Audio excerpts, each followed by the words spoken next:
Should you buy a POCO F3 in 2023 even if it's already 2 years old? Yes, I've been using this phone since it launched and I must say, it remains one of the best phones you can buy to date. If you're looking for a high-end experience at around the $10,000 or $180 price point. Wait, what?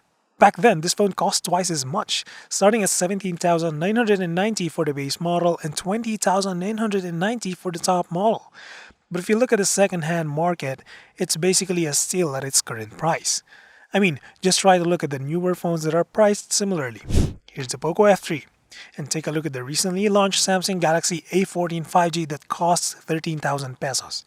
The only advantage of owning the Galaxy A14 is the bigger battery, expandable storage, headphone jack, and the 4-year support of software upgrades.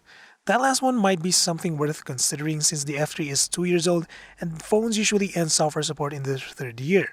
But regardless, if it's about longevity when it comes to overall experience and value, the F3 is way ahead. So if you're looking for reasons why you should get a POCO F3 over the new phones today, there's a lot. Nearly all the features this phone offers, from the design, the performance, the cameras, and even the display. This phone is a total high-end package at a very affordable price right now. Ever since the F3 launched, it has received consistent software updates every 2 to 3 months. It's also on the Android 12 version with MIUI 13 on top, and it's also currently lined up to receive MIUI 14 sometime this year. I think by the time it receives Android 13, Android 14 would have been out by then. However, that's just how Android updates work if they are not Google phones. But throughout those 2 years, this top model that I have has performed consistently, as if it's freshly out of the box. Never had I seen the display dip 120Hz when navigating around unless it was an app that locks it to a lower refresh rate or an intensive game. Usually, it's the software that suffers for most Xiaomi or POCO phones, but they've learned from their experience, and MIUI, at least for this phone, has evolved into one of the better UIs out there. Sure, it looks like it's mimicking Apple's iOS, but it doesn't mean it's not functional.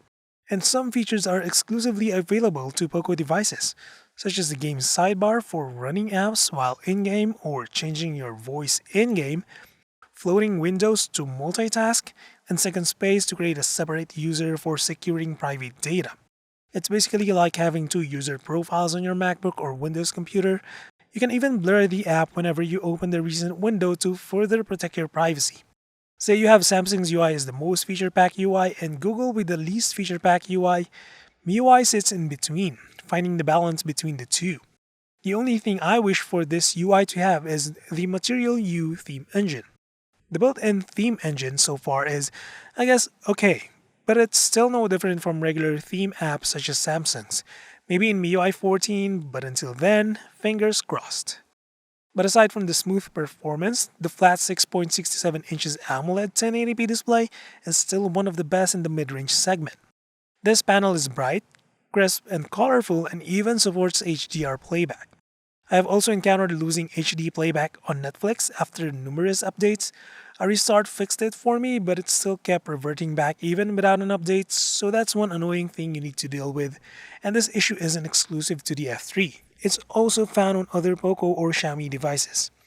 I just hope POCO was working on a fix sooner than later. And even after 2 years, there are no signs of burn-in or permanent marks on the screen. What further adds to the premium quality of the display are the thin bezels around it. In terms of display quality, nothing has really changed a lot.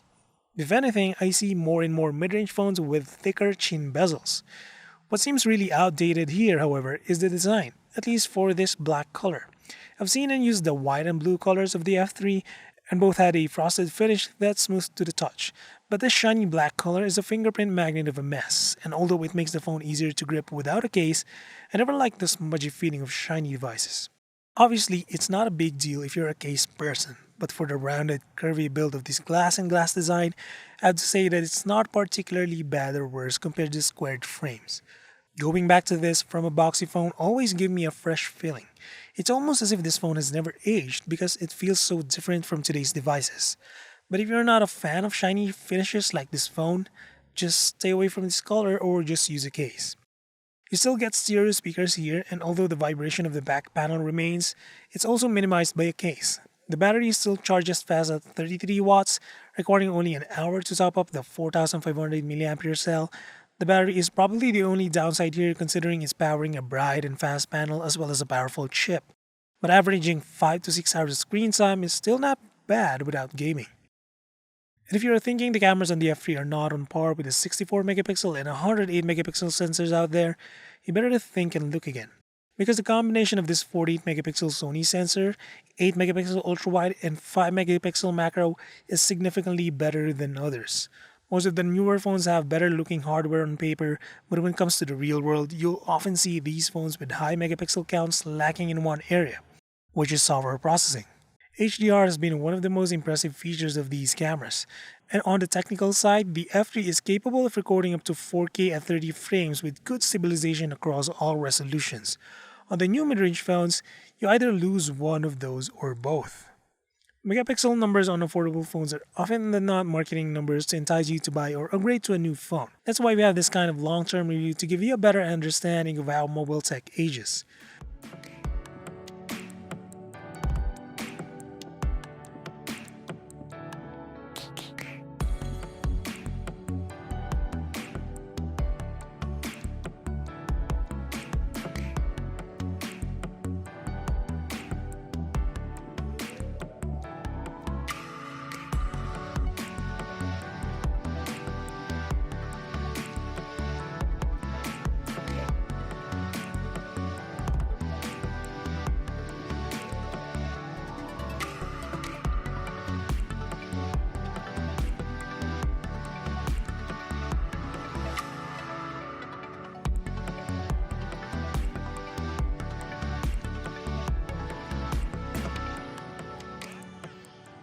But 2 years later, POCO F3 in 2023 is still a really good phone and even a better buy than most new phones today. You just don't get the same power, the same premium design, the same camera capabilities, and the same overall phone experience on newer phones today. Even if you're looking to upgrade next year or the year after, this phone is so cheap now that there's little depreciation left. So that's it for this one. Drop a sub or like if you feel like supporting the channel, and as always, until the next one, stay safe.